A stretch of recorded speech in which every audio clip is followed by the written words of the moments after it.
Ouais, mais salut vous, ça fait longtemps. Ah bah attends, la dernière vidéo que j'ai publiée date quand même du 12 juillet. Sacrée pause, j'avoue. Mais bon, faut avouer que de temps en temps, ça fait du bien de s'octroyer quelques semaines de vacances. Ça m'a d'ailleurs laissé le temps de trouver plein d'idées supplémentaires comme cette vidéo actuellement. Je ne sais pas pour vous, mais personnellement, je suis fan des animaux. Bon, sauf les moustiques et toutes ces conneries dont l'existence est remise en cause par pratiquement toute la population mondiale et surtout en été. Bref, je voulais donc traiter un sujet sur les animaux, mais pas n'importe quels animaux. Non, je vous propose une sélection de 6 animaux qui se démarquent de ce qu'on a l'habitude de voir.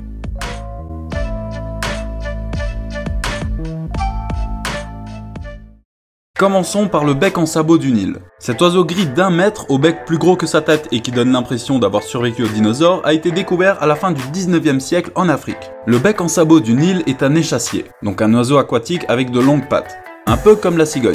Mais c'est également la seule espèce du genre Balaeniceps. Le truc impressionnant chez cet oiseau, c'est qu'il peut guetter sa proie pendant des heures avant de se jeter dessus. Le regard aussi perçant que celui d'un aigle, caché au milieu des roseaux et des papyrus, il ne bouge pas une plume, pratiquement comme une gargouille.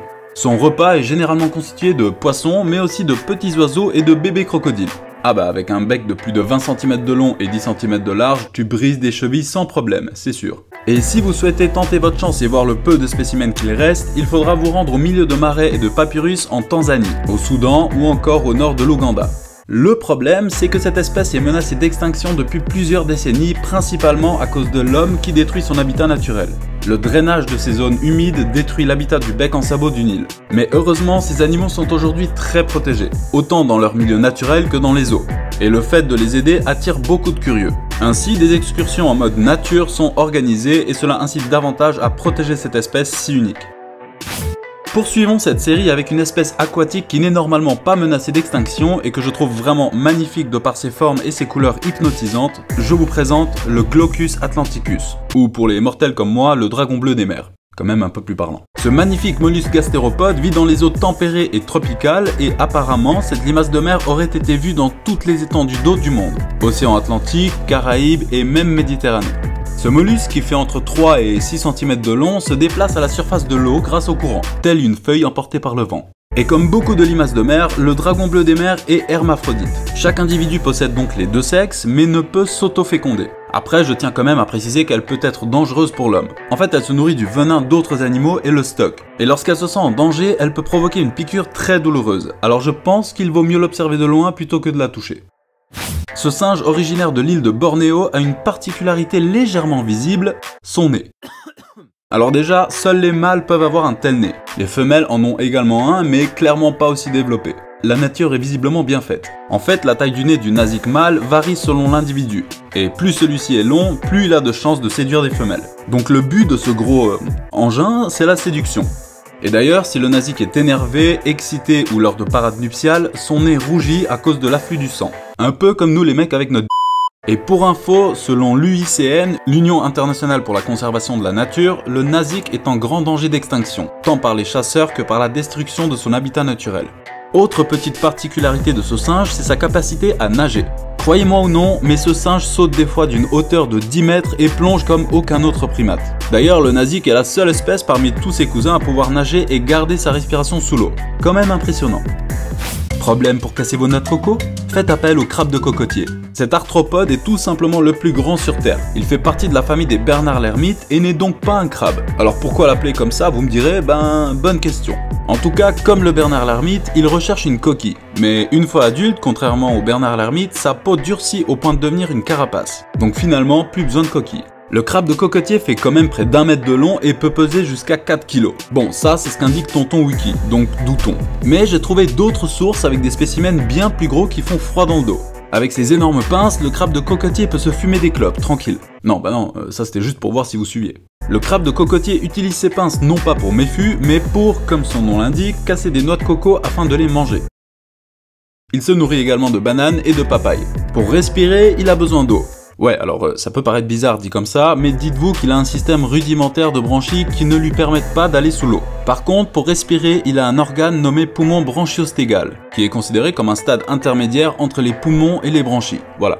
Cet organe capte l'oxygène et en même temps utilise l'eau afin de permettre au crabe de cocotier de respirer. Pour compenser, il a un odorat très développé. Et c'est ce qui lui permet d'ailleurs d'aller voler la nourriture dans les poubelles et même dans les maisons, ce qui lui a valu le surnom de brigand. On retrouve cette créature étonnante dans beaucoup d'îles réparties dans les eaux de l'océan Indien et du Pacifique, comme aux îles Cook, dans l'archipel des Chagos et même au Japon. Est-ce un papillon? Est-ce un colibri? Non, c'est un morosphinx. Ce papillon est une espèce unique en son genre et le résultat de deux espèces différentes qui développent les mêmes caractéristiques car elles sont soumises aux mêmes conditions et contraintes environnementales. En gros, vous mettez des animaux dans le même environnement, ici un papillon et un colibri, et vous obtenez un morosphinx. La vitesse et la précision d'un colibri et la délicatesse d'un papillon. Ce papillon peut donc planer et butiner le nectar d'une fleur généralement difficile à atteindre par d'autres insectes. Bon, il y a quand même des différences, pas très visibles parce que ces trucs ne tiennent absolument pas en place, mais quand même. Les antennes, que le colibri n'a pas, et une trompe plutôt qu'un bec. On peut retrouver ce papillon en Europe et en Asie, principalement dans l'hémisphère nord. Pour finir, je voulais vous parler du narval. Les mâles de cette espèce et certaines femelles possèdent une particularité, une corne torsadée de 2 à 3 mètres qui part de la tête. D'ailleurs, celle-ci n'est pas vraiment une corne, mais plutôt une dent. Oui, cette corne qui pousse au travers de la lèvre supérieure est en fait une des deux incisives que possède l'animal.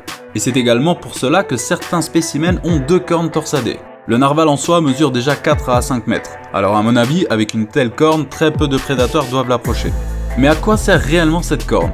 Eh bien, on sait que des capteurs traversent la corne et permettent aux cétacés de mesurer la température, la salinité, la pression de l'eau et plusieurs autres données. Mais après, je me demande comment font les femelles qui, pour la plupart, n'ont pas de dents. Ça me paraît un peu paradoxal. Mais surtout, cette corne serait une sorte d'indicateur de fertilité, car une corrélation aurait été trouvée entre la corne du narval mâle et ses testicules.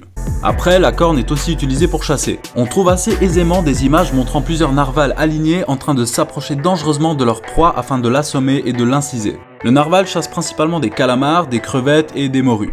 Il est très difficile de connaître la population exacte de narval, mais si on compare plusieurs sources, on dirait que les statistiques sont en baisse. Le réchauffement climatique, les prédateurs et l'augmentation de l'activité humaine sur leur territoire en sont les principales causes.